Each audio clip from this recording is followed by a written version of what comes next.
हरिओम।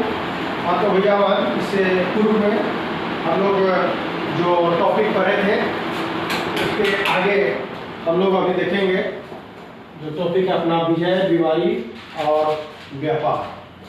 अब देखते हैं कि 15वीं एवं 16वीं शताब्दी में 16वीं सदी में यूरोप जैसा देश समुद्र के रास्ते है ना, समुद्र के रास्ते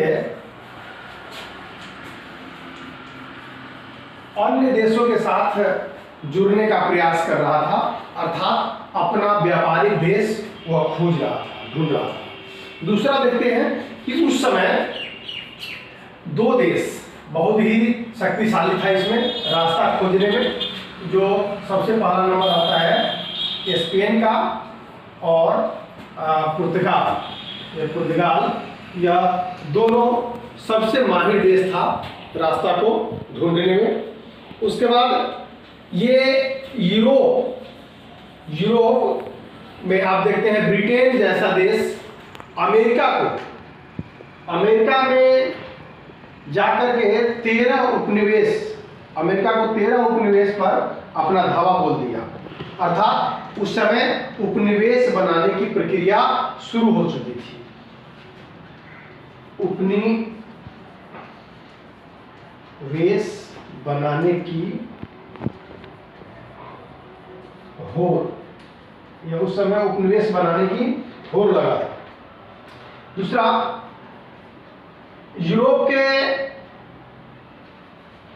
अमेरिका में पहुंच जाने के कारण यूरोप के सैनिक अपने दम पर नहीं बल्कि बीमारियों को एक साथ ले जा करके चेचक जैसे बीमारी का वहाँ पर जैसे अभी कोरोना वायरस है तो यह वायरस एक जगह से दूसरे जगह मनुष्य के द्वारा ही फैलता है, जिसकी रोग प्रतिरोधक क्षमता अधिक होती है उनको यह कुछ नहीं कर पाता है। परंतु वहाँ पर चेचक उस समय इसी प्रकार की बीमारी थी और चेचक के कारण चेचक को ले जा करके वहाँ अमेरिका में छोड़ दिया और यह बीमारी वहाँ पर काफ़ी लोगों को फैल गया, जिसके कारण वहाँ के लोग वहाँ से पलायन करना शुरू कर दिया। उसके बाद देखते हैं कि वहाँ लाखों वर्षों से अमेरिका के लोग दुनिया से काफी अलग थलग था। उनकी रोग प्रतिरोधक क्षमता वास्तव में बहुत कम थी, जिसके कारण वह रोग से ग्रस्त हो गया। तो इस प्रकार से आप देखते हैं वहां पर विजय प्राप्त किया, इसके माध्यम से, बीमारी के माध्यम से। अगला हम लोगों को देखना है व्यापार। यह व्यापार क्या होता है? अर्थात किसी वस्तु का क्रय और विक्रय करना ही व्यापार होता है। तो उस समय 19वीं सदी में मुख्य रूप से जो व्यापार था वह व्यापार गेहूं और वस्त्र, ये दो ही कारक थे व्यापार के 19वीं सदी में। परंतु बाद में अन्य चीजों का भी लोग व्यापार करना शुरू कर दिया।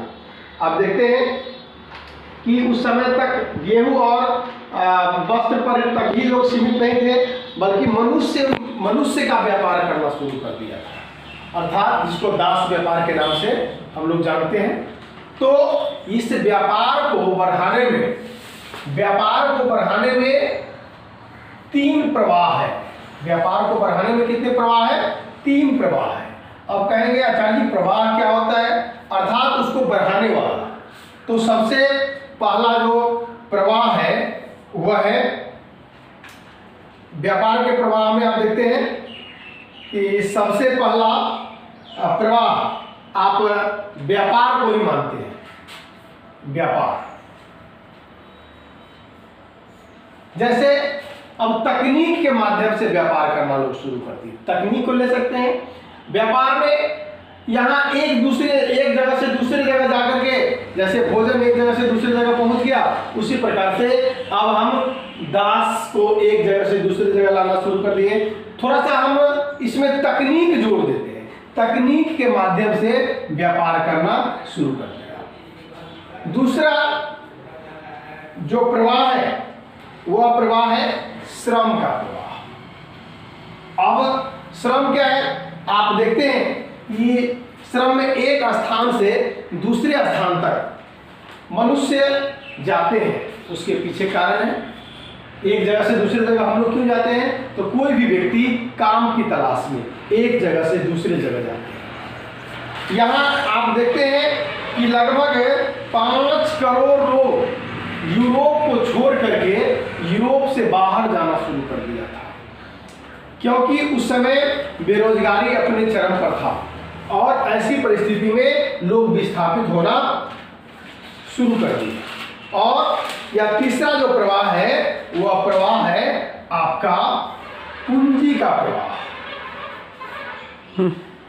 पूंजी का प्रवाह।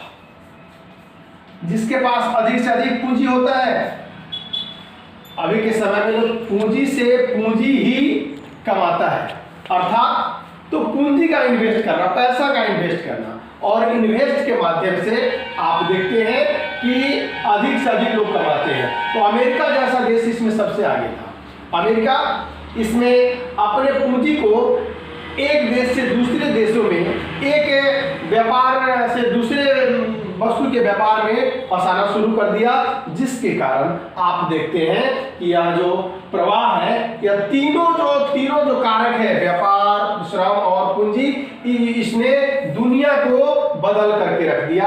अर्थात भूमंडलीकृत विश्व का बनना के अंतर्गत यह 3 कारक आते हैं। धन्यवाद। अगले टॉपिक।